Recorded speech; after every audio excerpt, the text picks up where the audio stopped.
Muy Bien, buenas noches, tengan todos ustedes. Soy el doctor Eduardo Antonio Lara Pérez. A nombre de la Academia Mexicana de Pediatría y Médicos Unidos, les damos la más cordial bienvenida este día viernes 5 de febrero del año 2021.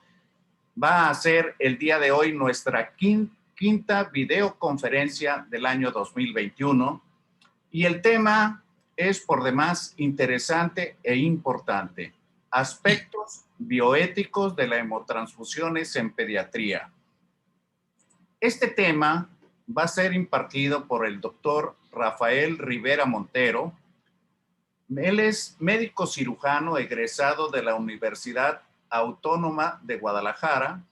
Hizo especialidad de pediatría por el Instituto Nacional de Pediatría, especialidad de bioética en el Centro de Estudios de Investigación de Bioética, maestría en Ciencias Ambientales por la Universidad Autónoma de Nayarit, expresidente de la FEPECOME, excomisionado estatal de bioética de Nayarit, exsecretario técnico de la Comisión Estatal de Bioética de Jalisco, director del libro Pediatría, Salud del Niño y del Adolescente, promotor y asesor en bioética y ética de la investigación.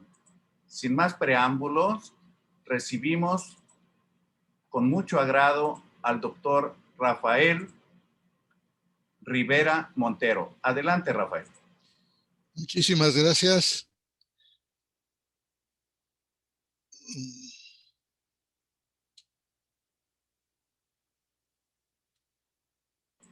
¿No se ve ahí? Perdón.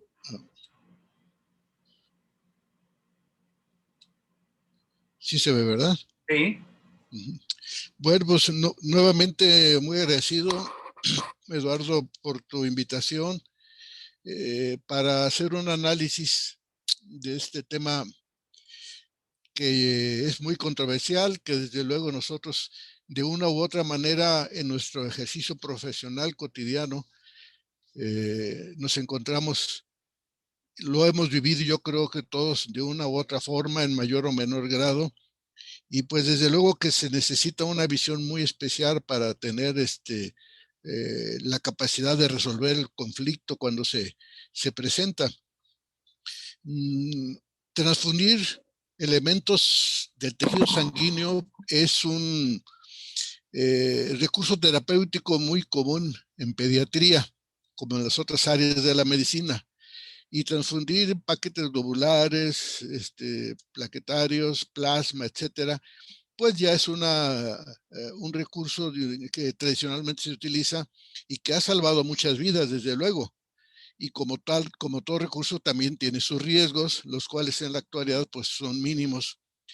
Y nos encontramos siempre con un problema. A ver, no quiere avanzar esto. Ahí está.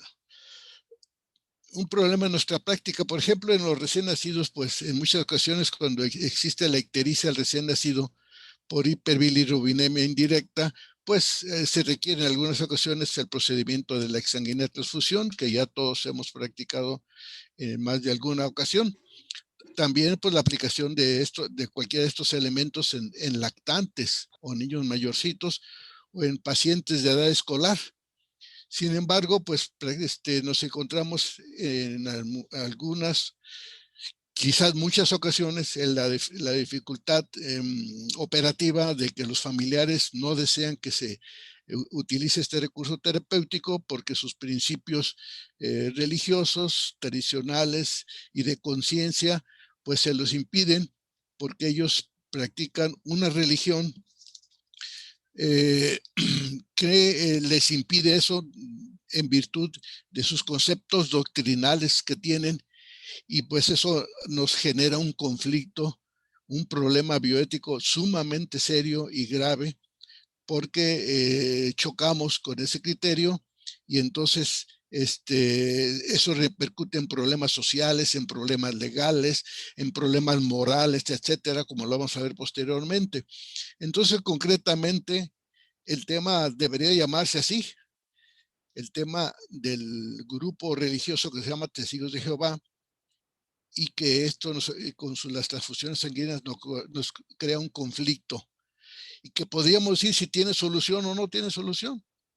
Bueno, para antes es muy importante precisar y aclarar que este tema me gustaría muchísimo que hubiera aquí personas que pertenecen a esta agrupación religiosa y escuchar sus puntos de vista, tanto del punto de vista médico como del punto de vista moral, ético, doctrinal, etcétera, que nos permitiría a nosotros tratar de entender o hasta cierto punto justificar lo que ellos nos podrían estar solicitando y que nosotros podríamos aceptar esa solución.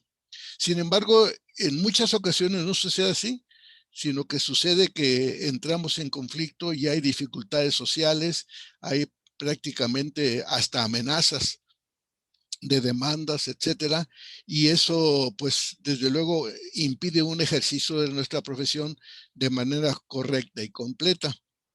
Entonces, podríamos decir, bueno, es que no tiene solución. ¿Puedo yo obligar a un cirujano, a un anestesiólogo, a un médico clínico que utilice sus recursos terapéuticos sin la transfusión que se requiere? Muchísimas veces, algunos anestesiólogos se niegan completamente a que se intervenga un paciente si no tiene tal nivel de hemoglobina y de hematocrito, y ellos desde luego que pues se oponen a eso y pues ya hay con problemas por ahí. Entonces, esto habla de que es un tema relacionado con la bioética. Pero entonces, ¿qué es eso de la bioética? Es muy importante que todos los trabajadores de la salud, de una u otra forma, y no únicamente a los trabajadores de la salud, sino también los trabajadores de la educación, la población en general, amas de casa y todo el mundo, sepa lo que es la bioética. Sepa de qué se trata, qué estudia, qué analiza, cuáles son sus fundamentos para hacer una decisión ética. Entonces tenemos que penetrar, aunque no nos guste, en cierto tipo de tema. Entonces tenemos que en primer lugar saber de qué se trata esta cuestión de los testigos, de la religión de los testigos de Jehová.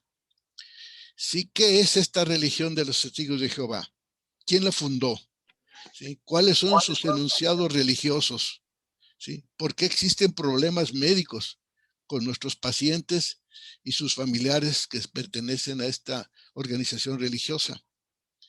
Testigos de Jehová es el nombre de una organización religiosa internacional que promueve y practica una religión entendida por sus adherentes como una restauración del modo de vida e ideas originales de los primeros cristianos de los primeros años del cristianismo. Fundamenta sus creencias en las Sagradas Escrituras, en la Biblia, para ir utilizando sus propias versiones de la Biblia, que le llaman la traducción del Nuevo Mundo de las Santas Escrituras, que esta misma organización la publica, aunque ellos también dicen que aceptan y hacen referencia a otras traducciones bíblicas. Para la interpretación y estudio emplean las publicaciones citadas por las diferentes sociedades que los representan, comúnmente llamadas Sociedad Watchtower, y cuyos ejemplos de sus publicaciones son las revistas que ya conocemos muchos de nosotros, la famosa Atalaya, anunciando el reino de Jehová, o la otra revista menos difundida que se llama Despertat, que también ellos la distribuyen domicilio, casa por casa y de manera gratuita. Vemos aquí el primer edificio sede que hubo en Brooklyn, allá en Nueva York, y que hasta el año 2016 ya tienen su sede, me parece que en Pensilvania. Bien, ¿cómo surgió esta organización religiosa? Pues a finales del siglo XIX en los Estados Unidos, y según el informe oficial que ellos tienen en las páginas de internet, que le llaman Informe Mundial de los Testigos de Jehová, el último reporte que fue en el año 2019, ellos dicen que están presentes en 240 países y entidades territoriales, y que hasta la fecha el último recuento que publican es de 8.700.000 adherentes, con un poquito de diferencia de menos de medio millón en relación al año anterior. Y generalmente, a través de todos los años, la población que tienen en México es más o menos el 10% de esas cifras que se refieren a nivel mundial. ¿Quién fundó a los Testigos de Jehová? Un señor que se llamó Charles Taze Russell, que nació de una familia presbiteriana que a principios de la década de 1870 formó un pequeño grupo de estudiantes. Él era estudiante de 18 o 20 años aproximadamente, muy inquieto, muy analítico, muy estudioso de las Sagradas Escrituras, de conformidad a la familia presbiteriana a la que pertenecía, y formó ese grupo que se le llamó Estudiantes de la Biblia en Pittsburgh, los Estados Unidos, y llevó a cabo una interpretación muy peculiar por parte de las Sagradas Escrituras. Y en 1879, más o menos cuando él tenía unos 26 años de edad, ya se publicó la primera revista que le llamaron La Torre del Vigía de Sión y El Heraldo de la Presencia de Cristo, conocida comúnmente como la Atalaya, anunciando el reino de Jehová. Y hasta ahorita es la publicación más conocida. Bueno, entonces, ¿de qué se trata? Y aunque no queramos, es muy importante que nos adentremos a los aspectos religiosos. A muchas personas les incomoda hablar de cuestiones religiosas, pero cuando tiene que ver esto algo con nuestro ejercicio profesional, tiene algo que ver con los valores éticos, morales que estamos aplicando, pues es muy importante identificar estos aspectos religiosos que nuestros pacientes están ejerciendo y sobre todo, además de identificarlos, pues diferenciarlos de los otros criterios que comúnmente conocemos. Y sus enunciados religiosos pues son muy variados en la Biblia, tanto en el Antiguo como en el Nuevo Testamento. Se menciona que hay muchas referencias en las que se dice que no es correcto que las personas reciban sangre por ninguna vía. Pues desde el Deuteronomio y el libro de los números, etcétera, empezando con el Génesis, pues dice más o menos lo siguiente: todo cuanto se mueve y tiene vida os servirá de alimento, lo mismo que os di las hortalizas, todo os lo doy. Únicamente no comeréis de la carne que tiene su vida, es decir, la sangre. Es decir, no debemos recibir sangre. Otros, como el profeta Daniel, el libro de los Salmos y en el Nuevo Testamento el Evangelio de San Mateo y el libro del Apocalipsis del apóstol San Juan, dicen más o menos algo parecido. En nuestro planeta existirá para siempre y se convertirá en un paraíso donde podrán vivir todas las personas, vivas y que resuciten, para que actúen en armonía con el propósito de Jehová. Es decir, ellos ven un sentido de trascendencia en el que el paraíso pues es aquí en la tierra y se convertirá en un paraíso de conformidad a lo que ellos plantean. Ya en el Nuevo Testamento, en la primera carta de San Pablo a Timoteo, dice que después de la muerte de los apóstoles se produjo una gran apostasía y eso corrompió las ideas originales del cristianismo. Pues entonces para ellos, una vez de que murió el último apóstol, de ahí en adelante ya todo quedó completamente transformado y ellos lo pusieron a nivel de una apostasía, ¿verdad? Y entonces ahí sí ya, parece ser que el último de los apóstoles que murió o de los últimos, fue el apóstol San Juan, que murió de muerte natural en la isla de Patmos. Entonces de ahí para acá ya nada sirve, ya no es nada igual de acuerdo a las enseñanzas de Jesús, según dicen ellos. También enuncian ellos que no se debe emplear imágenes ni símbolos en su adoración, de conformidad a esa referencia del Éxodo.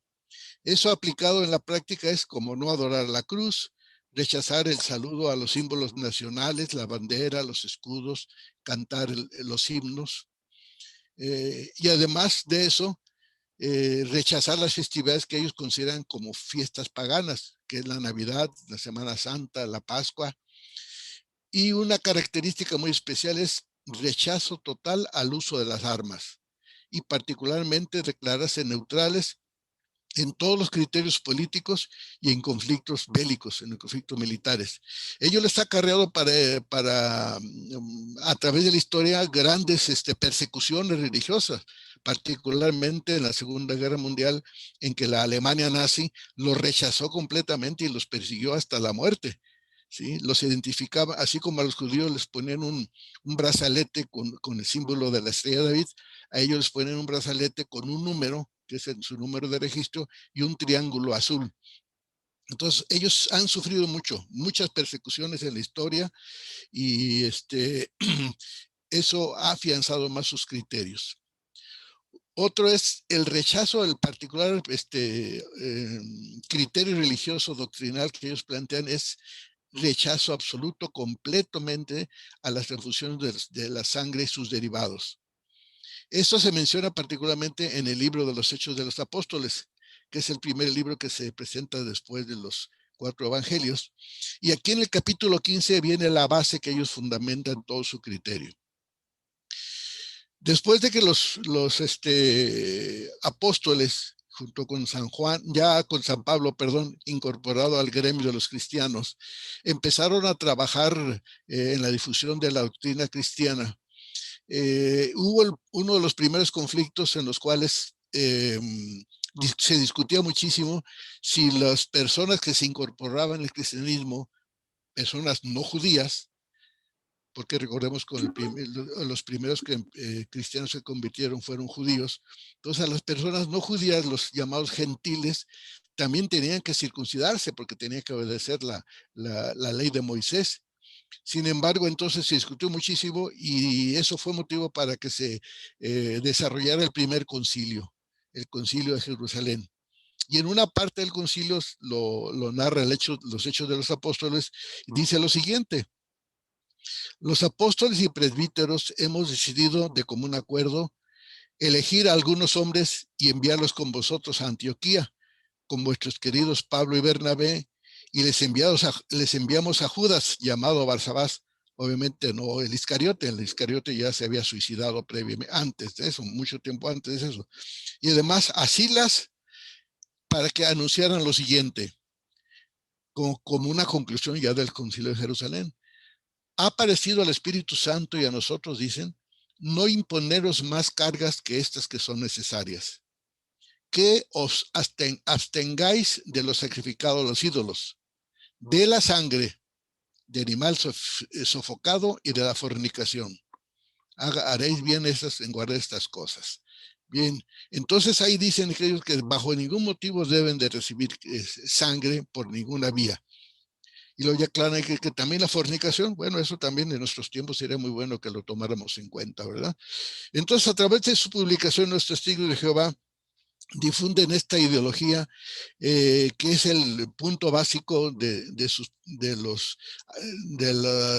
ejercicio terapéutico cuando tienen algún padecimiento. Ellos trabajan intensamente, son muy trabajadores. Los Testigos de Jehová yo los admiro mucho porque tienen un gran espíritu misionero. Se preparan mucho, estudian mucho y hacen 2 actividades que ellos llaman servicios, particularmente en el nivel hospitalario. Y el primero de ellos se llama el Servicio de Información sobre Hospitales y el segundo, el Comité de Enlace con los Hospitales. ¿De qué se trata esto? El primero de ellos, el Servicio de Información sobre Hospitales, fue creado en Brooklyn en 1988. Sobre todo porque ellos vieron la gran necesidad que había de estudiar más aspectos terapéuticos sin la necesidad de aplicar sangre. Y entonces ya empezaron a ver pues cómo algunos expresores del plasma podrían en cierto aspecto suplir a la sangre como tejido, ¿sí? Y se hacen estudios de investigación desde entonces y dan a conocer técnicas médicas hasta la fecha, ¿sí? Este servicio de información muestra a médicos esa postura que ellos tienen desde el punto de vista doctrinal, y además llevan un registro de los médicos que estén dispuestos a atenderlos de acuerdo a sus condiciones. Médicos testigos de Jehová o no testigos de Jehová, que aunque no pertenezcan, hay muchísimas personas entre el personal médico, entre el personal de salud, que sí están dispuestos a ayudarlos de conformidad a como ellos lo exigen. Esto es muy importante señalarlo porque yo he visto muchísimos médicos, sobre todo los encargados de de las especialidades quirúrgicas, que sí aceptan trabajar sin sangre. Conozco el caso hace poco tiempo de un ginecobstetra que se atrevió a meter a hacer una cesárea a una mujer que tenía como 6 de hemoglobina, una cosa así. Y decía, bueno, que lo opere cualquier otro, que lo opere yo, pues prefiero operarlo yo. Entonces, con criterio muy utilitarista, aceptan esas cosas.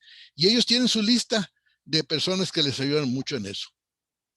El Comité de Enlace de los Hospitales tiene también una actividad similar, que es visitar a los pacientes de su religión una vez están hospitalizados. Una vez que se hospitalizan, de una u otra forma se enteran y va un grupo de personas a atenderlos. Pero eso a atenderlos sugiere estarlos vigilando muy al pendiente de que bajo ningún motivo se les aplique ninguna transfusión. Presionan a los pacientes y a los médicos para que se cumplan esas doctrinas. En muchísimos casos me ha tocado vivir el ejemplo de que una vez que un paciente ya van a ver que se va a transfundir, en 10 minutos llegan 20 o 25 personas y se ponen alrededor del paciente y se agarran de las manos y están ahí. No queremos que se transfunda, no queremos que se transfunda. A veces me tocó ver personas que llegaban y abrían de expedientes, se metían a las unidades de terapia de cuidados intensivos y daban órdenes y daban indicaciones de cómo tenían que hacerse las cosas, amenazaban a los médicos y a las enfermeras, se ponían a hablar por teléfono a altas horas de la madrugada con los directivos del hospital, sugiriendo tales o cuales tratamientos. Aquí en la ciudad de Monterrey, aquí en nuestra república, hay un grupo de médicos que son de esta agrupación religiosa que trabajan y ellos son los que por teléfono a distancia dan indicaciones de qué tipo de soluciones parenterales tienen que aplicar a los pacientes para que no utilicen sangre. Entonces se crea conflicto que después se convierte en un conflicto social. Primero es un conflicto médico, luego un conflicto social y después hasta político, ¿verdad? Bien, entonces, ¿en qué consiste nuestro problema con los testigos de Jehová? Nosotros que no ejercemos esa religión. A eso se llama que es un problema de exégesis filológica. Ah, ¿y eso qué es? Pues exégesis significa interpretación y filología es el estudio de los textos. Entonces, este es un problema de interpretación de textos religiosos en este caso. Entonces, ¿eso ocasiona un conflicto bioético? Yo digo que no. Su negación a recibir las transfusiones no es un conflicto bioético. Son varios conflictos bioéticos. Conflicto médico en primer lugar, conflicto social, conflicto legal, conflicto moral. Y vamos a ver cada uno de ellos. El conflicto médico. ¿Cuál es la función de nosotros, los trabajadores, los profesionales de la salud? En primerísimo lugar, así por orden casi jerárquico, podemos salvar la vida de nuestros pacientes. Puede también ser conservar la salud a través de la medicina de primer contacto, prevenir enfermedades con el mismo fin, rehabilitar secuelas en caso de que la enfermedad dejó alguna secuela neurológica, respiratoria, digestivo, dermatológica, etcétera. Y sobre todo hacer algo que no nos enseñan en la Facultad de Medicina y que es nuestra obligación hacerlo, que es consolar al paciente y a los familiares. ¿En cuál de esas 5 actividades que estoy enunciando debemos transfundir a un paciente? Pues particularmente en la primera, en salvar la vida y también pues en conservar la salud. Quizás en las otras ya no tanto, ¿verdad? En la rehabilitación, en el consuelo, pues ya no. Entonces, en ellas vamos a transfundir, pero en dos ejemplos. En caso de una urgencia médica y en casos de enfermedad crónica, que no urge la transfusión. Bien, punto número 2, conflicto social. Aquí encontramos conflicto porque existe presión del paciente que es testigo de Jehová. El paciente nos presiona con su criterio. Presión del paciente que se acepta la transfusión, independientemente que sea un testigo de Jehová o no. Hay una presión que hay. Puede ser precisamente en caso de que también haya presión del familiar directo del testigo de Jehová.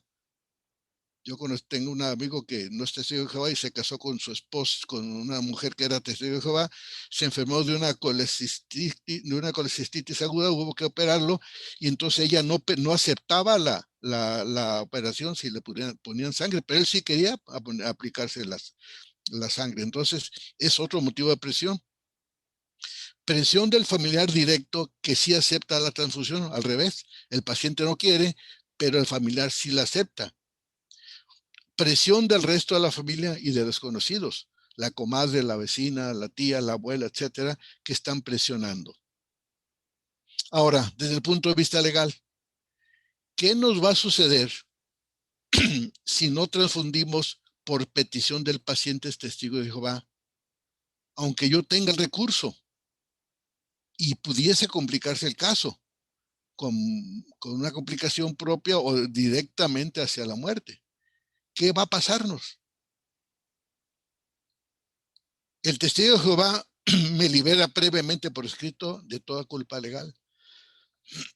Ellos frecuentemente manejan un documento que ya los habían preparado siempre listo, que según ellos sus abogados lo tienen bien redactado, en el que dicen que liberan al doctor fulano de tal, al personal del hospital tal o cual, y que a la institución también, y que no hay ningún problema legal y por lo tanto se deslinda de todo eso, supuestamente.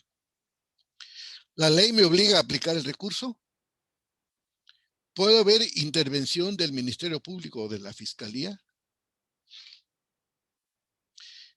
¿Qué sucedería, por otro lado, si transfundo sin su autorización al paciente testigo de Jehová? Eso es muy común, nos damos cuenta, me he enterado de muchísimos casos de pónganle sangre antes que se venga o que se den cuenta los familiares, pues pónganle la sangre, o antes que despierte, en caso de un paciente quirúrgico. ¿Qué sucederá en ese caso? ¿Qué sucederá? ¿Le salvo la vida? ¿Le mejoro las condiciones de salud? El paciente o el familiar que es testigo de Jehová, ¿quedará agradecido por salvar la vida o mejorar la salud del paciente? ¿El paciente o el familiar testigo de Jehová me van a demandar judicialmente? En tal caso, ¿ganaré o perderé el juicio? ¿Podré ir a la cárcel si se van por la vía penal? Y si me libero de eso, ¿quedaré con antecedentes penales? Ahora es conflicto moral. Sí, conflicto moral, pero ¿de quién? ¿Del personal de la salud? ¿O conflicto moral del testigo de Jehová? Normalmente nosotros, cuando nos piden que no apliquemos la sangre, a nosotros no nos crea ningún conflicto desde el punto de vista de que, bueno, pues ahí tú sabrás si no se la pones y punto. Muchas veces sucede eso, pero no siempre es así. Conflicto moral del personal de la salud. Nosotros necesitamos una paz interior para ejercer nuestra profesión de una manera digna. Ahora, por parte del paciente testigo de Jehová, también ellos requieren paz interior para ejercer su vida ascética o su vida de religiosidad, pero también de una manera digna. Si él nos pide que no le hagamos la transfusión y nosotros nos negamos, él entra en conflicto y ya no da tiempo o ya no le permite tener con la paz interior para vivir dignamente ese momento. Bien, pero aparte de eso, se complican más las cosas cuando el paciente es un paciente pediátrico. Un paciente pediátrico grave, un paciente pediátrico que sí requiere una transfusión. Hay muchos ejemplos, pacientes con leucemia, pacientes con talasemias, en fin, muchas cosas, y que depende en muchas ocasiones de eso su vida. Entonces, en el caso de los niños, el problema se agrava debido a que la responsabilidad aceptada de los padres o de los tutores es mucho mayor porque afecta desde el punto de vista de la bioética de forma múltiple. O sea, es una responsabilidad mucho más grave y es peor el conflicto moral en este caso. ¿Por qué? Número uno, se atenta contra la salud y la vida del niño. Es decir, estamos atentando físicamente a la persona del niño. No le ponemos la sangre y atentamos contra su persona, su vida física, ¿verdad? Su salud. Y lo más grave se afecta, bueno, además también igual de grave, se afecta el principio de autonomía del menor. Como persona humana que es el niño, tiene un principio, es autónomo hasta cierto punto con los límites respectivos propios de su edad, ¿sí? Entonces, como no tiene capacidad de decisión sobre estas cosas, esa autonomía o esa capacidad de decisión, esa responsabilidad la adquiere el padre o tutor. Entonces, la vida está en sus manos. Se atenta contra el principio de beneficencia. Se atenta con el principio de no maleficencia. Se atenta contra el principio de justicia. Todos esos son principios, son lo que se llama principios de la bioética que fueron desarrollados por Buchan y Childress allá los principios de la vida del nacimiento de la bioética después de los años de 1970. Entonces, ese principialismo bioético se afecta en su totalidad completamente. Pero no nada más el principialismo, también se atenta a la dignidad como persona del niño. El niño en cualquier momento de su vida, del momento de la fecundación, tiene dignidad de persona. ¿Por qué? Porque tiene una esencia misma de persona. ¿Y qué es la esencia de la persona? Pues es su naturaleza. ¿Y cuál es la naturaleza? Pues la naturaleza de un ser humano. ¿Y qué es la naturaleza de las cosas? Pues lo que le permite a eso ser lo que es y no otra cosa bajo un principio de operatividad. Entonces, esto es gravísimo.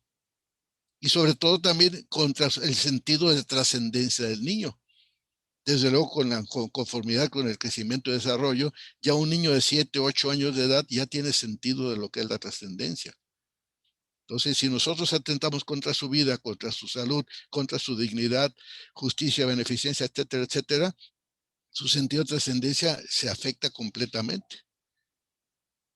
Entonces, ¿realmente hay soluciones a este problema que nosotros tenemos? No es nada más decir sí o decir no, o aceptar o no. Y en esta caricatura yo trato de decir lo siguiente. El padre vampiro le dice a su hijo adolescente vampiro, cuando tu madre me dijo de que no querías tomar sangre, no me preocupé porque pensé que era algún tipo de desorden alimenticio.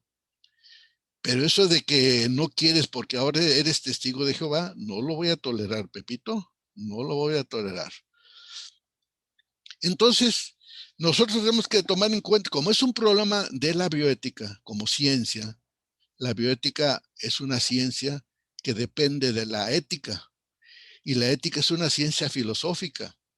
Para comprender la ética y la bioética tenemos que tener un poquito de conocimientos de filosofía, cuando menos una orientación de qué se trata de las cosas.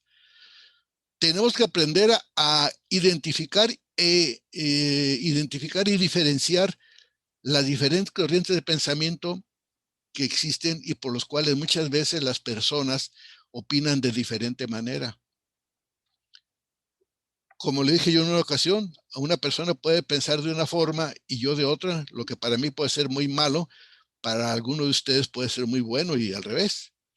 Entonces, las corrientes que tienen una fundamentación filosófica, corrientes de pensamiento, influyen en la bioética, son muchas, pero estas son las 5 más comunes: el naturalismo sociobiologista, el modelo liberal radical, la orientación pragmática utilitarista, el modelo personalista y el modelo realista.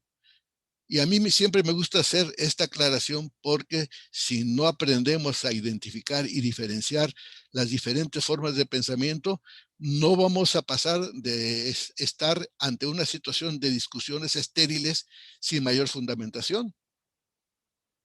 Entonces, si yo opino de que sí debo de transfundir un paciente, yo tengo que tener mi fundamentación bioética bien estructurada.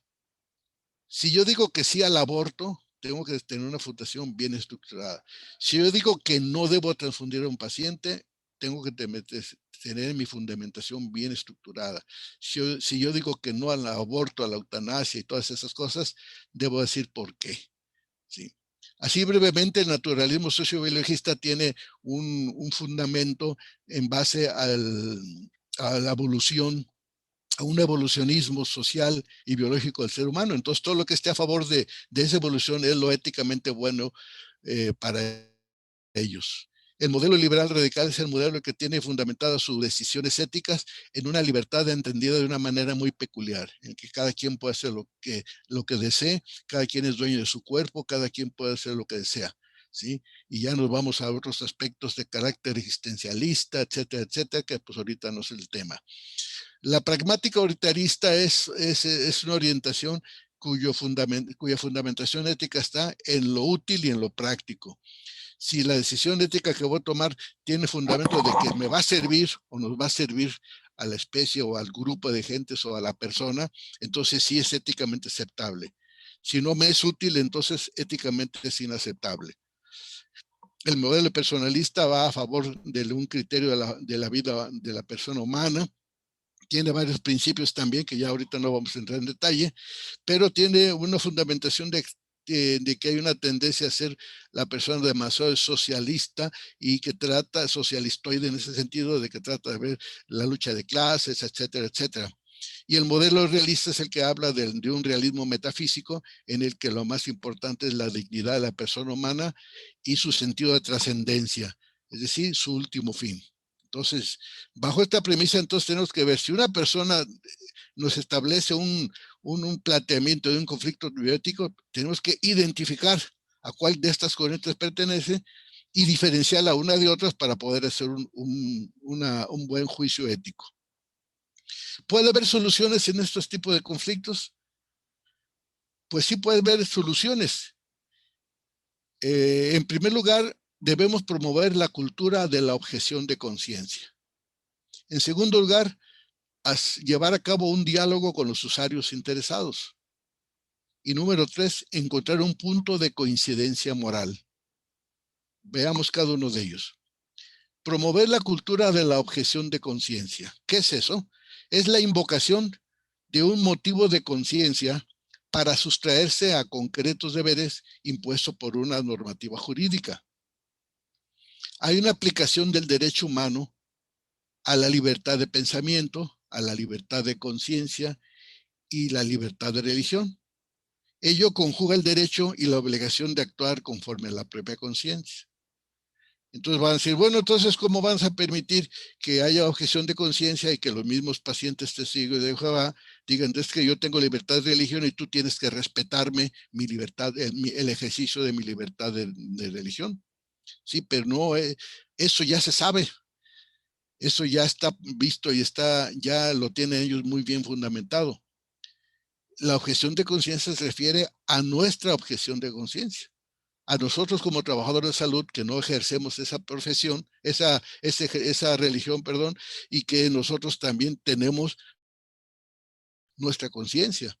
Si es un problema de conciencia de ellos, también es un problema de conciencia de nosotros. Tanto vale la conciencia de ellos como la de nosotros. Tanto es importante y muy necesario comprender la conciencia de ellos como la conciencia de nosotros. Yo necesito también la paz interior que mencionaba para ejercer mi profesión sin remordimiento de conciencia. Entonces, aquí hay derecho y obligación de actuar conforme a mi propia conciencia. Bueno, pero ¿qué es eso de la conciencia? La conciencia será un angelito que tengo aquí en el hombro derecho contra un diablito que tengo en el hombro contrario y que uno me aconseja una cosa y otro me aconseja otra. No, la conciencia no es una estructura física, no es una estructura anatómica que tenemos en el cerebro, en el corazón, en el hígado, en los riñones o qué sé yo. La conciencia es un estado de juicio que nos permite poder valorar y emitir una valoración de una situación que nos va a permitir dar una solución o una respuesta a un conflicto. Por lo tanto, la conciencia hay que formarla, entre comillas, educarla. La conciencia puede ser una conciencia muy mala, educada, o una conciencia excesivamente escrupulosa. Entonces puede haber conciencias muy escrupulosas que todo está mal, o conciencias muy laxas que todo está bien. Entonces necesitamos una formación de conciencia, y la bioética es una oportunidad para que nosotros formemos nuestra conciencia. Entonces es una gran responsabilidad que nosotros tengamos formación en bioética. El diálogo y la búsqueda del punto de coincidencia. Es importantísimo dialogar con ellos y encontrar el punto de coincidencia. Absolutamente en todos los casos, siempre en los casos en que hay extremos entre un punto y otro, siempre va a haber un punto medio. Yo jamás voy a convencer a un anestesiólogo que se niegue a operar a un paciente si no se le transfunde. Jamás lo voy a poder convencer, a un cirujano. Y también jamás voy a poder convencer a un paciente testigo de Jehová que se ponga la transfusión. Los pacientes testigos de Jehová muy convencidos de su fe, desde luego, porque hay muchos que finalmente luego aceptan, en el caso de la pediatría, de transfundir a los niños por su beneficio propio. Entonces, en este caso siempre hay un punto intermedio en el cual debemos de partir para poder llegar a cabo un diálogo adecuado y correcto. Entonces, ese diálogo, ¿cómo se va a llevar a cabo? El diálogo y la búsqueda del punto de coincidencia deben estar supeditados a la luz de los valores y principios morales. Supeditados a la luz de los valores y principios morales. Entonces, deben tener muchos enfoques, tantos como lo son el número de conflictos que hay, médicos, sociales, legales, éticos, antropológicos, teológicos, ecuménicos. Conflicto médico. Entonces, un diálogo médico con valores y principios de moralidad que nos permita encontrar qué es lo que queremos. Queremos precisamente el beneficio, la salud del paciente. Socialmente, ¿qué vamos a hacer? ¿Cómo vamos a ponernos de acuerdo? ¿Cuáles son los valores que vamos a manejar? Legalmente también. Ellos siempre dicen que el documento que nos presentan para liberarnos de los problemas a la hora de una demanda o a la hora que este tipo de problemas se complican, si muere un paciente, ya nadie nos va a demandar. Si la autoridad se entera, ya de oficio se persigue y vamos por la vía penal. Y ellos dicen que ese documento lo libera. No es cierto. Eso no es cierto. Es un problema ético. Un problema ético porque recordemos que la ética es una ciencia, ya lo dijimos, es una ciencia filosófica, una ciencia que es práctica, normativa y que se encarga de estudiar la bondad o la maldad de los actos humanos. Entonces, de conformidad al criterio ético que tengamos, de acuerdo a las corrientes filosóficas que acabo de mencionar, hay que ver cuál es nuestro criterio ético. Yo como testigo de Jehová podría decir, bueno, ¿a qué corriente de pensamiento pertenece mi criterio de hacer lo que yo quiera con mi cuerpo? Podríamos decir que pertenece al modelo liberal radical, porque no es personalista, no es realista, no es sociobiologista, no es utilitarista. Antropológico, entonces ya vamos metiéndonos un poquito más a los aspectos de filosofía, de antropología filosófica. Entonces ya hay que ver precisamente cuáles son los aspectos, cuál es el acto humano, en qué consiste el acto humano, el acto del hombre, en qué consiste todo lo demás, el acto y potencia, etcétera, etcétera, y hay que analizarlo. Un problema teológico, pues claro, no somos teólogos ni nada, pero tenemos que abordarlo y ver lo más elemental de eso, de conformidad a la teología del principio religioso que estamos profesando. ¿Sí? ¿Cuáles son los principios doctrinales que ellos presentan? ¿Y cuáles son los principios doctrinales que yo ejerzo con mi profesión? O no tengo, con mi religión, perdón, o no tengo religión y no tengo ni siquiera idea de qué es un principio teológico o qué son las virtudes teológicas, etcétera, etcétera. Entonces aquí se necesita la participación de mucha gente que sabe de eso. Y ecuménico porque precisamente aquí participan todos. No es un problema de una persona, no es un problema de una sola institución, sino es un problema de muchísimos especialistas. Requerimos entonces de un diálogo honesto, particularmente honesto, ¿sí? Yo voy a llegar a dialogar con la idea de que honestamente voy a ver y plantear mis posiciones, mis criterios, mis puntos de vista, y estos también escuchar los puntos de vista de la otra persona. No vaya a ser que efectivamente tenga razón, ¿sí? Y que nos acompañe de respeto. Debemos respetar a la otra persona, porque entonces muchas veces nos sentimos acorralados o ellos se sienten acorralados y luego se enojan o nos enojamos y ya dejamos la discusión. ¿Y qué es lo que tenemos que respetar? Pues los derechos más fundamentales del hombre, de nosotros como humanos. La vida, la salud y todo lo demás que ya conocemos, ¿sí? Y que sobre todo se muestre que se desean superar esas diferencias de criterio. ¿Y por qué finalmente? Pues ya conocemos todos esta frase de este personaje también que ya conocemos y que es profundísima y que a veces no la tomamos muy en cuenta, pero eso es precisamente respetar lo de los otros es lo que nos va a poder vivir en paz, ¿sí? Y nuestra paz interior es muy importante y la paz interior de las otras personas. Pues no sé si tengan alguna pregunta.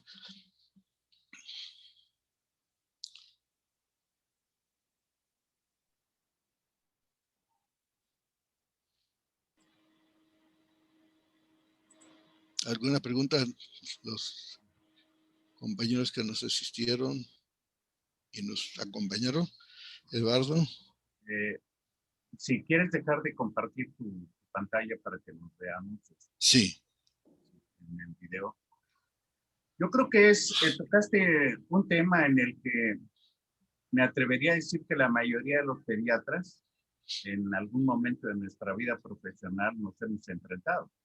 Generalmente más cuando somos residentes y que estamos en las minas de sal, como le llamaban, a atender neonatos y atender las hiperbilirubinemias y hacer sanguinotransfusiones. Y de repente ya íbamos a entrar al quirófano para hacer una sanguinotransfusión. ¿Sabes qué? No, no quieren los padres. ¿Cómo que no? No, pues son testigos de Jehová. ¿Y ahora qué hacemos? Ya estamos aquí todos, ya tenemos la sangre, ya tenemos el niño, ya estoy preparado. Ya. Sí, pero no se puede. Me parece que en Chihuahua, qué lástima que no entraron los colegas de Chihuahua, pero al menos se había planteado de que había una orden del juez cuando se presentaba una anomalía de este tipo, o sea, el procedimiento era, se encontraban en ese problema de que los padres no aceptaban una transfusión. El director hacía un oficio o el médico tratante que se le enviaba por medio del DIF, si mal no recuerdo, y le hacían llegar a un juez que en ese momento dictaba una orden de proceder. Porque la justificación del juez era que los padres, aún siendo los padres, no tenían la potestad sobre la vida del niño. Y creo que es un tema verdaderamente, nosotros, a pesar de que es un tema de todos los días y que lo hemos vivido y todo, verdaderamente creo un conflicto muy serio.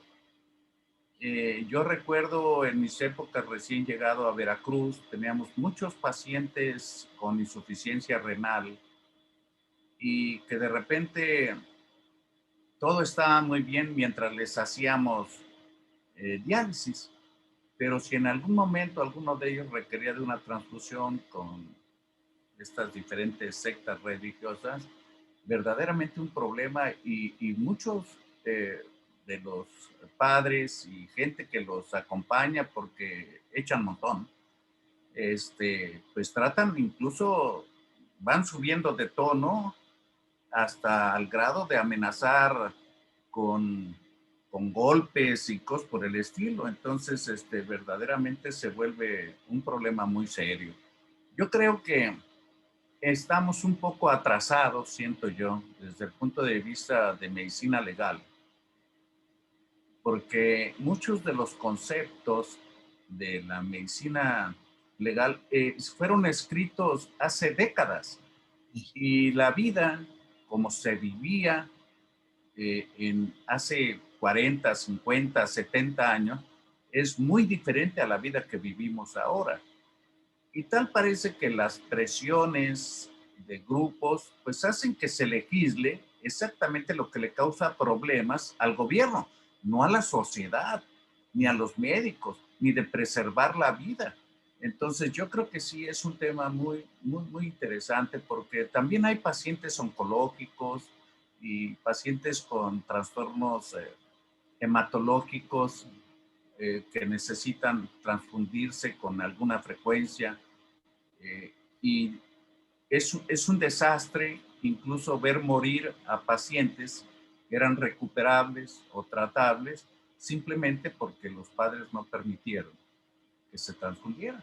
Entonces, yo definitivamente estoy convencido que pues siempre le echamos ahora la culpa a la pandemia de que tenemos que cambiar y que ya las cosas no deben de ser igual y todo, pero ojalá que también se toquen estos temas que no son exactamente de pandemia y que están todavía en el escritorio, en el tintero y que nomás no logran una modificación de la Ley General de Salud. Ese sería mi comentario. Aquí, por ejemplo, Reinaldo Michel, ¿quieres decirlo de viva voz, Reinaldo? El doctor Reinaldo Michel es gastroenterólogo académico. Creo que ahí viene. No tienes audio, no tienes video. Bueno, creo que no, pero dice, ¿qué versión de la Biblia tiene la publicada por la Sociedad Bíblica Internacional? Génesis 9 llega hasta el versículo 29. Luego dice, excelente periplo histórico y ético, no queda claro qué soluciones propone además del diálogo, no tiene audio ni video. El doctor Rubén Álvarez, académico, también quiere opinar. Adelante, Rubén. Buenas noches, muchas gracias. Excelente tema, que muy polémico, por supuesto, siempre apegados a la bioética y a nuestro humanismo que nos caracteriza como médicos. Sin embargo, cuando a uno le pasa una experiencia con este tipo de pacientes, queda marcado para toda la vida. Yo recuerdo una ocasión hace como unos 12 o 15 años. Había una paciente con un tumor de ovario de 12 años y sus padres no querían que se transfundiera y el tumor estaba muy grande, estaba infiltrando un poco lo que muy pegado al útero y a mí me pidieron que yo lo valorara y para operar y entonces yo me negué si no aceptaban transfusión. Se puso un poco seria la cosa, me mandaron a llamar a la dirección. Entonces yo pedí que firmaran los papás, que me quitaran toda responsabilidad y pues lo firmaron. Pedí que lo firmaran las autoridades y lo firmaron. Y yo ya no sabía cómo y dije pues que firme el Ministerio Público y los abogados del hospital y firmaron todos que no hay ninguna responsabilidad porque lo operé yo. Ay, madre mía, pues ya no sabía ni cómo echarme para atrás, para ningún lado. Con toda la buena intención del mundo, operamos a esa niña y salió bien la cirugía, estable, poco sangrado durante el transoperatorio, estaba muy pegado, lo hicimos meticulosamente bien. Lo pasamos a terapia intensiva para mayor seguridad y en la tarde me avisan que la niña estaba pálida y que estaba bajando la hemoglobina 6, 5, 4. Pues transfúndalo. Y ahí estaban los papás parados para que no se transfundieran. Y yo dije, pues transfúndalo a pesar de que los papás no quieran. Y no. Pues entonces a las 8 o 9 de la noche se volvió a meter a operar para ver dónde estaba sangrando. Ya no fui yo, fue otro médico. Desafortunadamente la niña falleció. Esa paciente a mí me marcó. Me marcó porque yo me negué. Yo no quería. Como que ya intuía algo, no sé. Estaba muy difícil el tumor, estaba muy grande, lo que sea. La cosa está de que desde entonces no me he recuperado. Cuando me piden operar a un paciente con decir que es testigo de Jehová, yo no puedo, porque me siento incapaz de que vaya a necesitar transfusión y no lo vayan a querer transfundir. Entonces, son las situaciones bien difíciles. ¿Quién me entiende a mí? ¿Quién me defendió? ¿Qué le digo yo a mi conciencia? ¿Cómo me sano yo? La verdad que son casos muy difíciles y aunque haya un comité de bioéticas, si la dirección o si los jefes o si las autoridades dicen que lo operes, te sientes en un conflicto bien difícil. Por humanidad, uno dice lo voy a operar, pero ¿valió la pena? O sea, ¿hice algo bueno? Realmente me siento muy mal. No sé, el doctor Rivera, si quiere comentar algo al respecto. Muchas gracias, Rubén, por tu comentario. Adelante, Rafael, estás silenciado. A ver, reinicia tu audio. Ahí está. Ahí está. Sí. Muchas gracias por la aportación, Rubén. Yo creo que eso lo hemos vivido todos, ¿verdad? De una u otra forma y de mayor o menor intensidad. Traté de insinuar qué es lo que debemos hacer los que no somos testigos de Jehová. Ahora concretamente voy a eso. Repito, ojalá que aquí hubiera algún compañero o algunos compañeros testigos de Jehová. Al paciente, si requiere, sobre todo en las formas agudas, en una urgencia, si requiere transfundirlo, hay que transfundirlo. Si el paciente, si los familiares nos demandan, que nos demanden. Si nos meten a la cárcel, que nos metan a la cárcel. Pero por salvar una vida, no por omitir un recurso terapéutico. Eso nunca ha sucedido, nunca. Ellos tienen ahorita una cuerda grande porque hace como 20 años ganaron un juicio en relación a un niño que corrieron de un colegio porque no cantaba el himno nacional. Entonces se fue hasta la Suprema Corte y la Suprema Corte dictaminó que tenían que incorporarlo con el debido respeto que tiene que tener el niño a los símbolos patrios. Pero eso aplicado al aspecto de salud es muy diferente. Yo pienso que si en un momento dado nos llevan a juicio, primero está la vida del paciente. En los aspectos axiológicos, en la escala de valores, hay que ver qué está primero.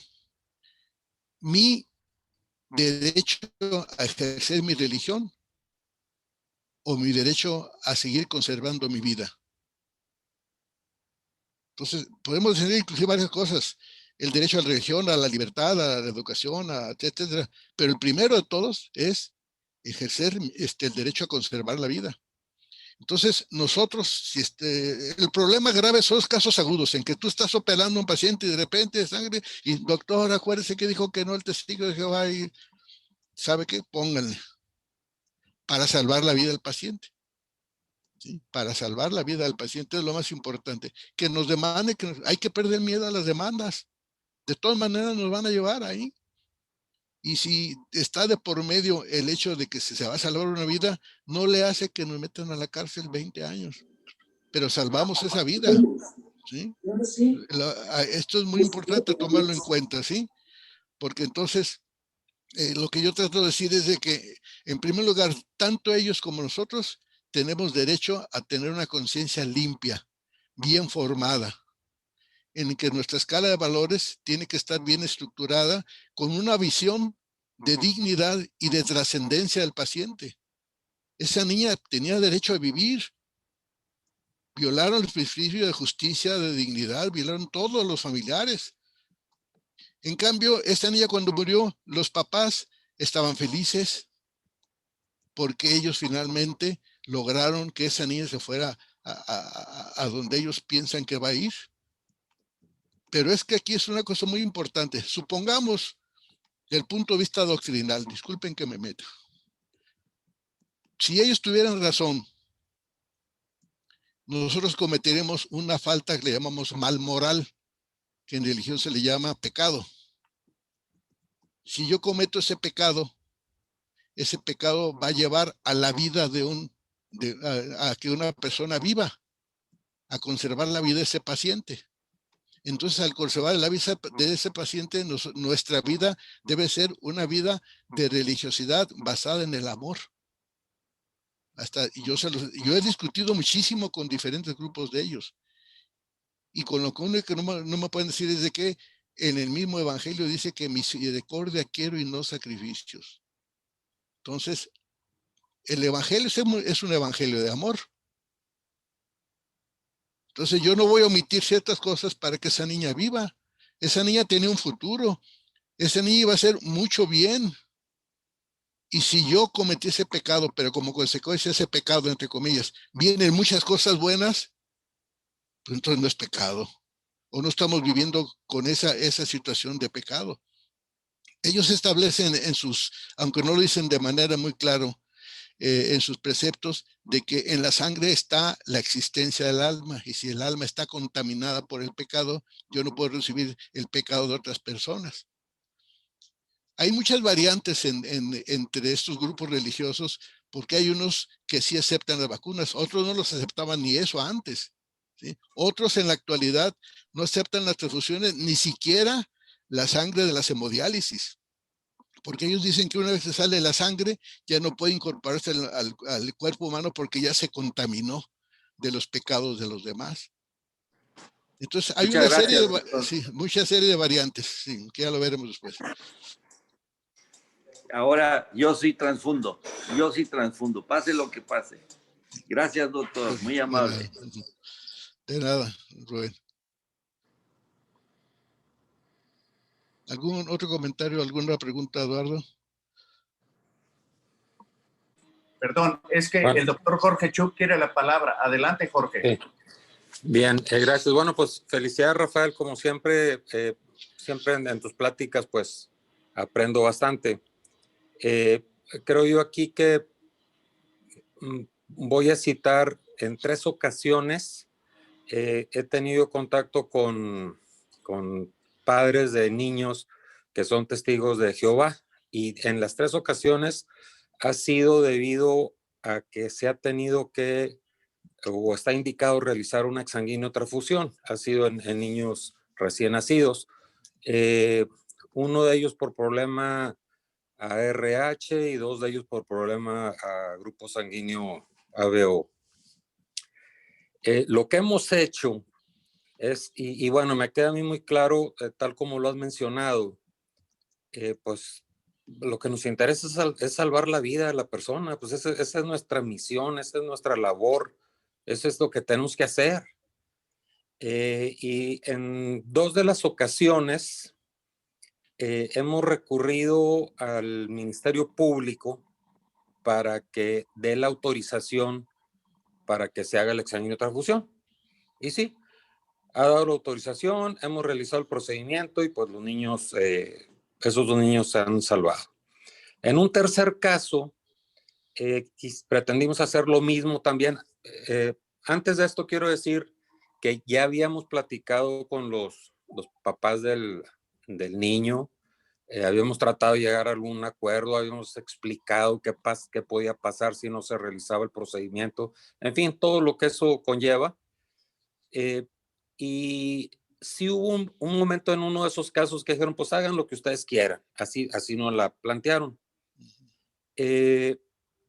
Cuando quisimos de todos modos informar esto a través del Ministerio Público, que íbamos a realizar un procedimiento que los padres no autorizaban, el Ministerio Público nunca contestó.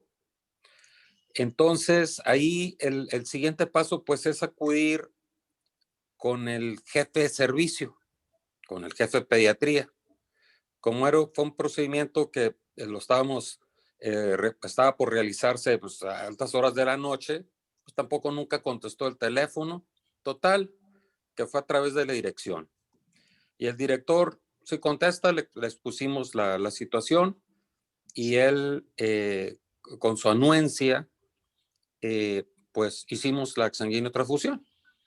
Debo aclarar aquí también que, como mencionabas, el hecho de que nos puedan demandar, pues está presente. Es por demás importante, considero yo, que todo lo que sucede en esas situaciones debe quedar perfectamente descrito y bien explícito en el expediente clínico, porque si no, entonces sí podemos estar en un problema serio. Por ejemplo, se deberá poner, le llamamos a tal hora, a tal número de teléfono, Ministerio Público, etcétera, y nadie contestó. Llamamos 2, 3 veces, en fin, como haya sido el proceso, no nada más la situación médica que pone en peligro la vida del niño, ¿no? ¿Y qué sucedió? Bueno, pues afortunadamente en esas 3 ocasiones los niños les fue muy bien con la exsanguinotransfusión que le hicimos. Además, en el caso del niño por problema RH, fueron 2 exsanguinotransfusiones que tuvimos que hacer en los niños con incompatibilidad al grupo ABO, en uno 2 exsanguinos y el otro con una sola exsanguinotransfusión tuvo. Y después ya cuando entregamos a los niños, pues realmente no hubo problema. O sea, eso estoy hablando en nuestro caso, lo que sucedió ahí con nosotros. No hubo problema y ya no se discutió más del asunto, pero sí fuimos muy enfáticos en explicar perfectamente en el expediente clínico todo lo que habíamos hecho, cómo lo habíamos hecho, con quiénes habíamos recurrido y las autorizaciones que se obtuvieron en un momento determinado. Y por supuesto siempre, pues como no consideramos que no estaba de más, que hubiera algún testigo también que en un momento determinado después firmara esa hoja de evolución clínica o de donde se estaba haciendo todo el procedimiento en el expediente. De todo modo, pues debo decir que esta sinopsis que hiciste de los aspectos de los testigos de Jehová y los aspectos éticos y bióticos que manejaste, me hace recordar muchas cosas también y me invita a que tengo que estudiar más sobre eso, tengo que leer más sobre eso. Sí. Muchas gracias, Rafael. Al contrario, gracias. Muchas Jorge. gracias, Jorge Chuck, por tu comentario. Sí, adelante, Rafael. Sí, un comentario nada más. Efectivamente, Jorge Schuch tiene mucha razón en la cuestión del expediente. Eso es lo que nos va a salvar. Sin embargo, mi criterio inicial era de que nosotros no hiciéramos nada si no estaba presente el Ministerio Público o el fiscal. Para su conocimiento, después de lo que yo he revisado y esas cosas, ni siquiera eso hace falta. Claro, hay que hacerlo, pero no para que él dé la autorización. La ley ya nos está dando la autorización porque nosotros tenemos la tutela del paciente en ese momento, está en nuestras manos. En el quirófano, en las manos del cirujano o en el momento de hacer la exsanguinotransfusión, nosotros tenemos la tutela del paciente.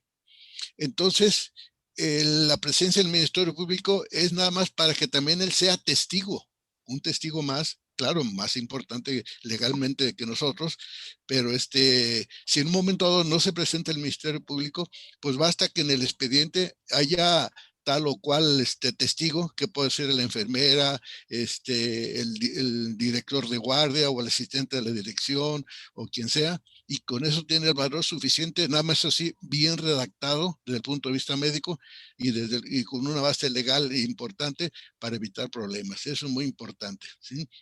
Entonces, quizás dijiste, Jorge, que no hubo ningún problema. Sí, pero no hubo ningún problema contigo en ese momento. El problema lo tuvieron los familiares después ya con su comunidad religiosa, porque los persiguen, los expulsan, los discriminan, etcétera, etcétera, etcétera, ¿no? Sí, ellos es otra cosa, son cosas muy complicadas y aquí hay mucho que platicar. Ellos dicen que el documento que firman es suficiente para excluirnos de la ley, pero todo eso no es cierto. Entonces, qué bueno que corrieron con buena suerte. Sí, con paciente vivo. Gracias. Sobre todo, ¿no? Muchas gracias por esos comentarios.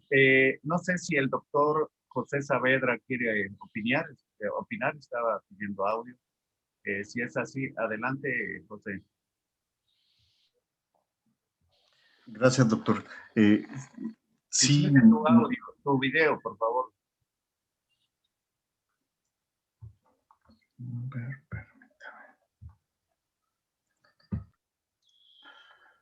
Ahí está ya.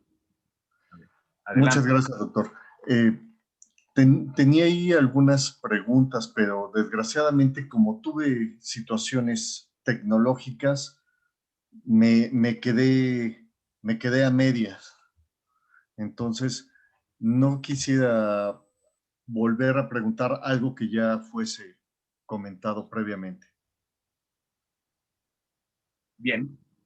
Bueno, pues estamos llegando al límite de tiempo y como siempre, pues se pasó el tiempo muy, muy rápido de todo lo que tenemos que hablar. No sé si quisieras mandar un mensaje final, Rafael.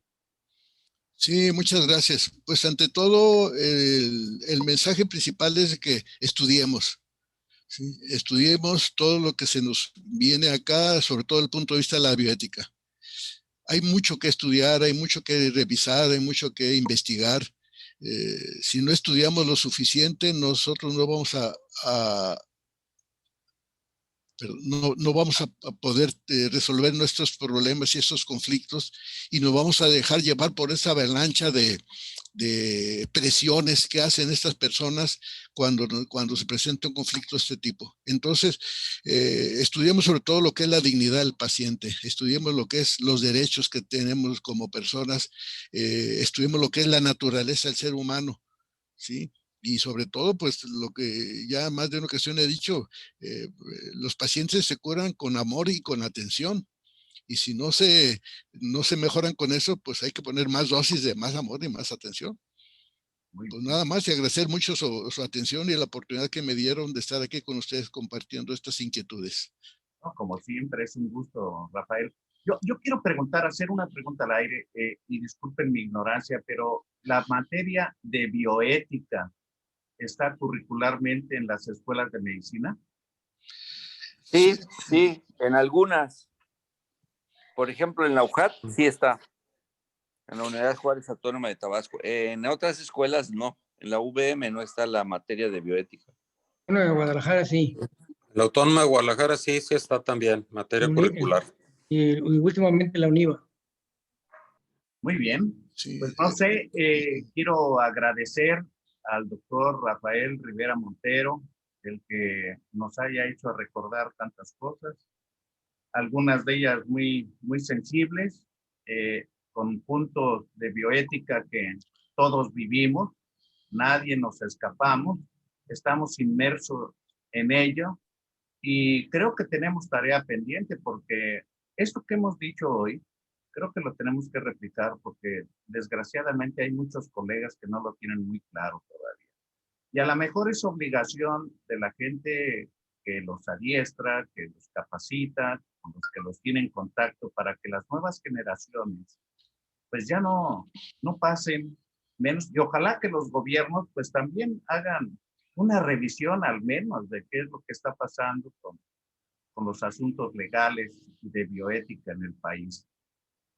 Yo les quiero agradecer primero al doctor Rafael Rivera Montero, su distinción, su paciencia, su sapiencia, ponerla aquí a la Academia Mexicana de Pediatría y Médicos Unidos e invitarlo para que nos acompañe próximamente en el futuro. Y a todos ustedes desearles una feliz noche, cuídense mucho y nos vemos en la próxima ocasión. Muchas gracias y buenas noches. Muchas gracias, buenas noches. Buenas noches.